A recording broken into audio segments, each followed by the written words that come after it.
హన్మకొండ జిల్లాలో కుక్కలు స్వైర విహారం చేస్తున్నాయి. న్యూ షాయంపేటలో చిన్నారిపై దాడికి పాల్పడ్డాయి. చిన్నారిపై ఒక్కసారిగా 10కి పైగా కుక్కలు ఎగబడ్డాయి. చిన్నారికి తీవ్ర గాయాలు కావడంతో ఆసుపత్రికి తరలించారు.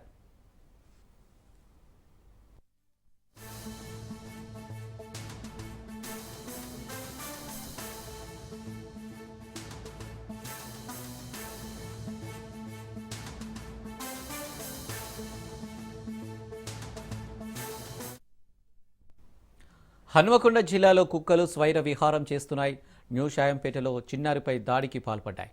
చిన్నారిపై ఒక్కసారిగా 10కి పైగా కుక్కలు ఎగబడ్డాయి. చిన్నారికి తీవ్ర గాయాలు కావడంతో ఆసుపత్రికి తరలించారు.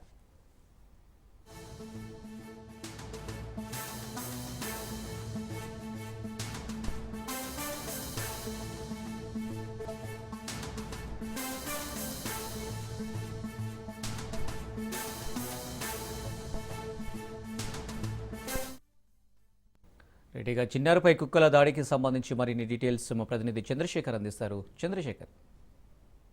అనిల్, ఏదైతే హన్మకొండ జిల్లా న్యూ షాయంపేటలో చిన్నారిపై కుక్కలు దాడి చేశాయి.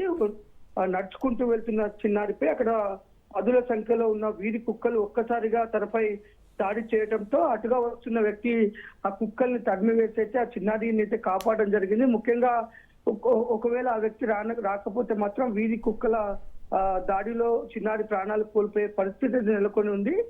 ముఖ్యంగా మనం చూస్తున్నాము, భారీగా వీధి కుక్కలు విచ్చలవిడిగా కాలనీలలో ఉంటూ ఇటు ఒంటరిగా వెళ్తున్న పెద్దవారిపై కూడా దాడి చేస్తున్నాయి. అలాగే స్కూల్ నుంచి వస్తున్న చిన్నారులపై కూడా వరుస ఘటనలు జరుగుతున్నప్పటికీ అధికారులు అయితే వీధి కుక్కల నిర్మూలనకు ఎలాంటి చర్యలు తీసుకోకపోవడంతో భారీగా అయితే ఇటు ఉమ్మడి వరంగల్ జిల్లా వ్యాప్తంగా కూడా నిత్యం అనేక మంది వీధి కుక్కల దాడిలో గాయపడుతున్న పరిస్థితి, కొంతమంది ప్రాణాలు కోల్పోయిన ఘటనలు కూడా ఉన్నాయి. ఈ నేపథ్యంలో ఇప్పటికైనా అధికారులు స్పందించి ఆ వీధి కుక్కల నిర్మూలనకి చర్యలు తీసుకోవాలంటే బాధ్యత ప్రజలతో పాటు ఇటు ప్రజలు కోరుకుంటున్నారని.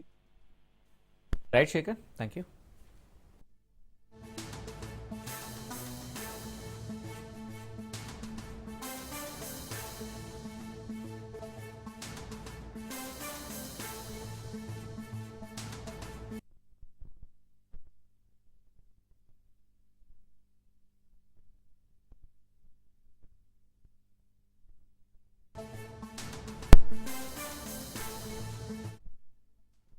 హన్మకొండ జిల్లాలో కుక్కలు స్వైర విహారం చేస్తున్నాయి. న్యూ షాయంపేటలో చిన్నారిపై దాడికి పాల్పడ్డాయి. చిన్నారిపై ఒక్కసారిగా 10కి పైగా కుక్కలు ఎగబడ్డాయి. చిన్నారికి తీవ్ర గాయాలు కావడంతో ఆసుపత్రికి తరలించారు.